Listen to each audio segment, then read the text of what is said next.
جی میرے بیٹا، بسم اللہ الرحمن الرحیم۔ آج کے ہمارے کورس میں سب سے پہلی بات ہے سورہ مؤمنون۔ سورہ مؤمنون یہ سورت کا بنیادی مقصد ہے انسان کی کو اس کی اصلیت کی طرف متوجہ کر کے اس بات پر غور و فکر کی دعوت دینا ہے کہ دنیا میں آنے کا اس کا مقصد کیا ہے اور بالآخر مرنے کے بعد جو زندگی آنی ہے اس میں انسان کا انجام کیا ہوگا۔ اس کے علاوہ اس صورت میں حضرت نوح علیہ السلام سے لے کر حضرت موسیٰ علیہ السلام تک بہت سے انبیاء کرام علیہ السلام کے واقعات ہیں، اور تاکہ یہ بات واضح ہو جائے کہ ان سب پیغمبروں کی دعوت جس تسلسل اور تواتر کے ساتھ ایک ہی تھی۔ جن لوگوں نے ان کا انکار کیا انہیں اللہ تعالیٰ کی طرف سے عذاب کا نشانہ بننا پڑا۔ مرنے کے بعد اللہ تعالیٰ انسانوں کو دوبارہ زندہ کر کے ان کی نیکیوں اور برائیوں کا حساب لیں گے۔ ہر انسان کو اپنے عقیدے اور عمل کے اعتبار سے جزا اور سزا کا سامنا کرنا پڑے گا۔ اس عقیدے کو کائنات میں پھیلی ہوئی قدرت خداوندی کی نشانیوں کی طرف متوجہ کر کے ثابت کیا گیا ہے۔ اس صورت کے شروع میں اللہ تعالیٰ نے وہ بنیادی صفات ذکر فرمائی ہیں جو مسلمانوں میں پائی جانی چاہیے۔ مسند احمد کی روایت ہے، حضرت عمر رضی اللہ تعالیٰ عنہ کے حوالے سے آن حضرت صلی اللہ علیہ وسلم کا ارشاد منقول ہے کہ اس صورت جی بیٹا میں کہہ رہی ہوں اسکرین شیئر نہیں ہو رہی، صرف لسٹ آ رہی ہے۔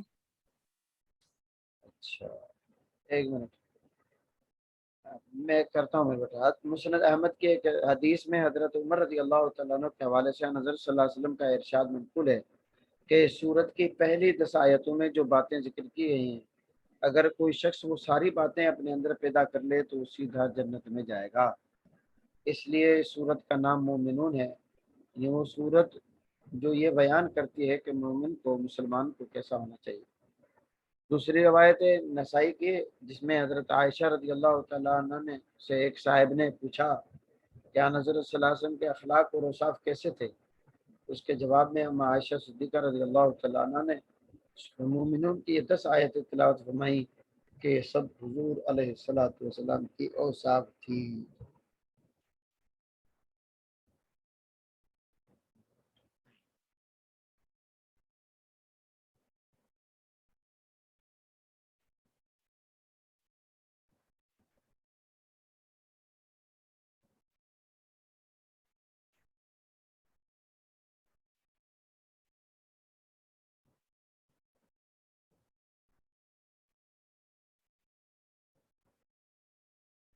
کامیاب لوگوں کی اس آیت میں 7 نشانیاں بتائی گئی ہیں۔ ابتدا میں قد حرف تحقیق لگا کر کامیابی کا اعلان کیا، اور آخر میں اللہ رب العزت نے جنت الفردوس میں دائمی رہائش کی خوشخبری بتائی۔ اور چنانچہ یہ جو صفات ہیں ان صفات جس کی بنیاد پر جنت کی خوشخبری سنائی گئی ہے، اس میں سب سے پہلے ہے نماز میں خشوع اور خضوع، اور دوسرے نمبر پر ہے لغویات اور فضول چیزوں سے اعراض اور اجتناب، تیسرے نمبر پر زکوٰۃ پابندی اور اہتمام سے ادا کرنا، چوتھے نمبر پر ہے جو ہے وہ عفت کی حفاظت، اپنی پاک دامنی کو کی زندگی گزارنا، اور پانچویں نمبر پر ہے امانت، اور چھٹے نمبر پر ہے قول اور اقرار کی حفاظت کرنا، اور ساتویں نمبر پر ہے نماز کی محافظت اور پابندی۔ ابتدا میں فرمایا قد افلح، تحقیق وہ کامیاب ہیں، اور پھر آخر میں فرمایا اولئک هم الوارثون الذین یرثون الفردوس هم فیہا خالدون، یہ وہ لوگ ہیں جو کہ جنت الفردوس کے وارث بنیں گے اور اس میں ہمیشہ ہمیشہ رہیں گے۔ اسکرین تو نظر آ رہی ہے میرے بیٹا؟ یس سر، آ رہی ہے سر۔ چنانچہ پہلی آیت ہے قد افلح المؤمنون، ایمان والوں نے یقیناً فلاح پا لی ہے۔ الذین هم فی صلاتہم خاشعون، جو اپنی نماز میں دل سے جھکنے والے، خاشعون خشوع سے، جو اپنی نماز میں خشوع اور خضوع اختیار کرنے والے ہیں۔ ان خشوع کا ترجمہ اب یہ خشوع نماز میں خشوع کا ویسے عربی میں خضوع کے معنی میں بھی ظاہر اعضاء کو جھکانا ہے، خشوع کے معنی میں دل کو عاجزی کے ساتھ نماز کی طرف متوجہ رکھنا۔ دل کو عاجزی کے ساتھ نماز کی طرف متوجہ رکھنا۔ اس کا آسان جو ہے طریقہ یہ ہے کہ انسان نماز میں جو کچھ زبان سے پڑھ رہا ہو اس کی طرف دھیان رکھے۔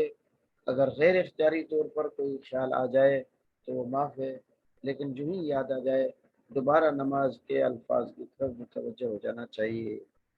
تو یہ ہو گیا خشوع۔ میں نے کیا کہ خضوع یعنی ظاہری اعضاء کو جھکانا، اور خشوع کا مطلب یہ ہے کہ دل کو عاجزی کے ساتھ نماز کی طرف متوجہ رکھنا۔ نماز میں خشوع، ابن عباس رضی اللہ تعالیٰ عنہ فرماتے ہیں خائفون ساکنون، مطلب خوف اور ہیبت کے ساتھ آدمی ساکن اور پست ہونا، اس کو کہتے ہیں کہ نماز میں خشوع اور خضوع۔ اصل خشوع تو دل کی صفت ہے، دوسرے اعضاء پر بھی اس کے اثر دائر ہوتے ہیں، یعنی بدن اور کے ساتھ ساتھ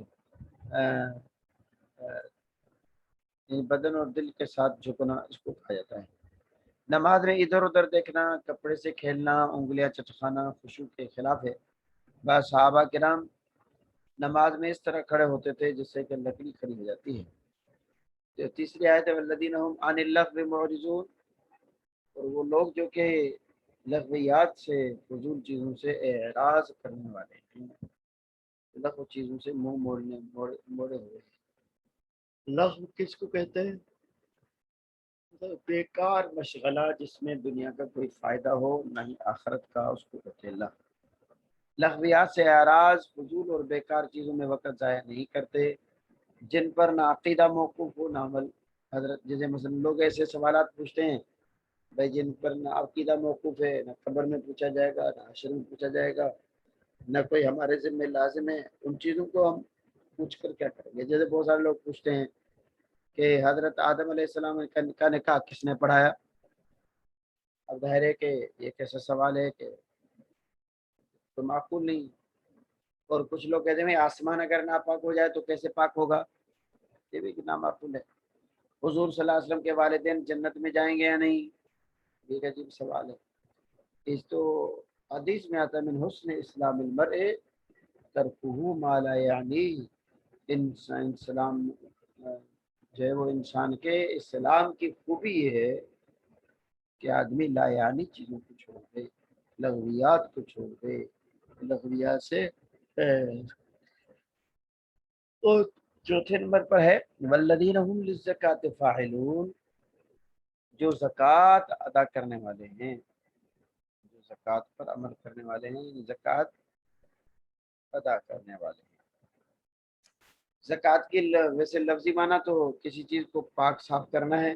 اللہ تعالیٰ نے مسلمانوں پر جو فریضہ عائد کیا ہے وہ اپنے مال میں سے کچھ ایسا غریبوں کو نکالنے کے لیے نکالیں، اسے زکوٰۃ اس لیے کہا جاتا ہے کہ اسے باقی مال بھی صاف ہو جاتا ہے، ان کے دلوں کو بھی پاکی حاصل ہوتی ہے۔ یہاں زکوٰۃ سے مراد وہ مال فریضہ بھی ہو سکتا ہے، اور اس کے دوسرے معنی مراد بھی ہو سکتی ہے، یعنی اپنے آپ کو برے اعمال اور اخلاق سے بھی پاک رکھتے ہیں، اس کو تزکیہ بھی کہا جاتا ہے۔ قرآن کریم نے یہاں زکوٰۃ کے ساتھ ادا کرنے کے بجائے زکوٰۃ پر عمل کرنے کا جو لفظ استعمال کیا ہے، اس کی وجہ سے بہت سے مفسرین نے یہاں دوسرے معنی کو ترجیح دی ہے۔ زکوٰۃ کرنے والے ہیں، تزکیہ کرنے والے ہیں۔ زکوٰۃ فاعلون یہاں یعنی مستمر پابندی اہتمام سے زکوٰۃ ادا کرتے ہیں۔ زکوٰۃ کی بعض نے طہارت، پاکیزگی، تزکیہ کے معنی کیے ہیں، جیسے کہ قد افلح میں تزکا میں من زکا مطلب اندر دل بدن کی پاکی ہے، پہلی معنی کے اعتبار سے مال کی پاکی ہے، بہرحال دونوں چیزیں ہو سکتی ہیں۔ اور اس کے بعد ہے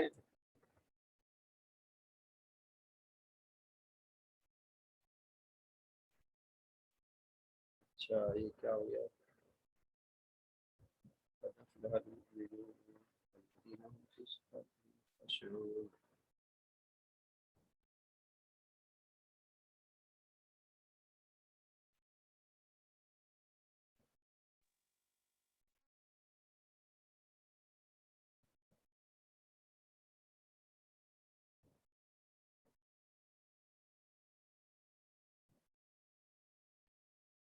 یہ میرا بیٹا اسکرین نظر آ رہا ہے؟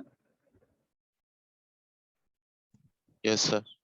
والذین هم لفروجہم حافظون، جو اپنی شرمگاہوں کی حفاظت کرتے ہیں، شرمگاہوں کی حفاظت کرتے ہیں، مطلب زنا اور بدکاری سے اپنی آدمی اپنی حفاظت کرتے ہیں، اس بات سے حفاظت کرتے ہیں اپنی جنسی خواہشات کو پورا کرنے کے لیے کوئی ناجائز طریقہ اختیار نہیں کرتے، عفت کی حفاظت، شہوانی نفسانی کو قابو میں رکھنا، چنانچہ حدیث میں آتا ہے من یضمن لی ما بین لحییہ وما بین رجلیہ اضمن لہ الجنہ، حضور نے فرمایا جو آدمی مجھے ان کے جبڑوں کے درمیان جو چیز ہے اس کی یعنی زبان اور اس کے ٹانگوں کے درمیان اس کی یعنی شرمگاہ، جو ان دونوں چیزوں کی ضمانت دے گا، حضور صلی اللہ علیہ وسلم نے فرمایا اضمن لہ الجنہ، میں محمد اس کے لیے جنت کا ضامن ہوں،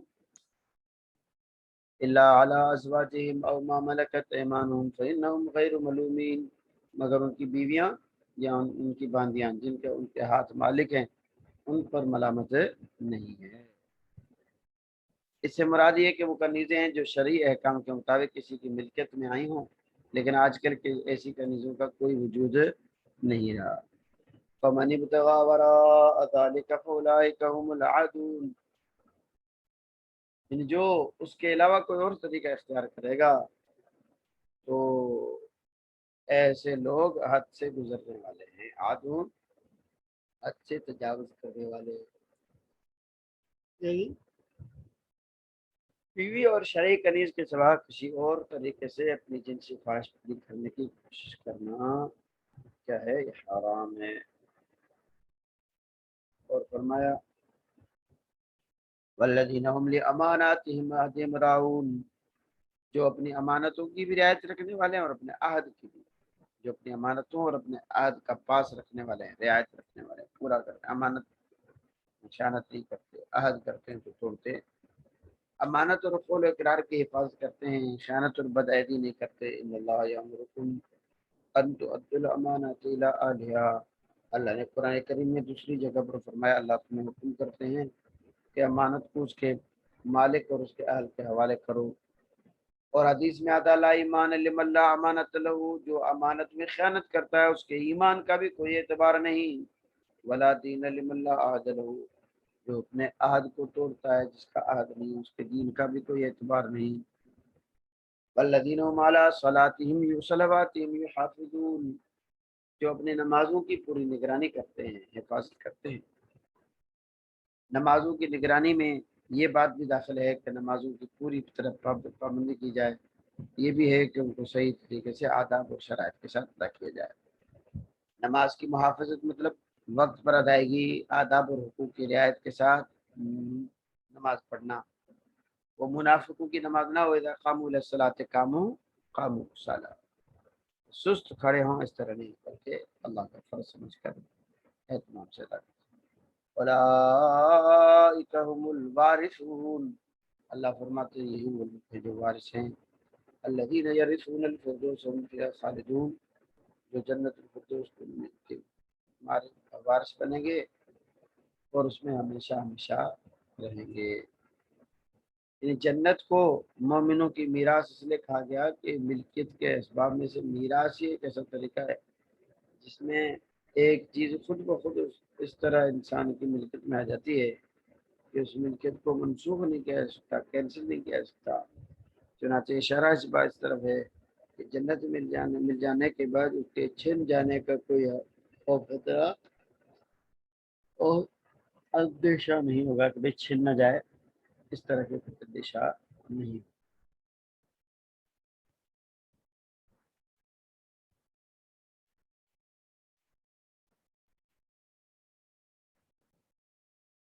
یہ میرا بیٹا ہو گئی 10 آیتیں، اس میں 7 صفات اللہ رب العزت نے بیان فرمائی ہیں اور وہ کامیاب مسلمانوں کی 7 صفات ہیں، یہ آپ کے سامنے گزر چکا، ساری سرائش گزر چکی، اس کو ہوتے ہیں سورہ۔ جی میرا بیٹا کسی کے ذہن میں کوئی بات ہو تو فرمائیے۔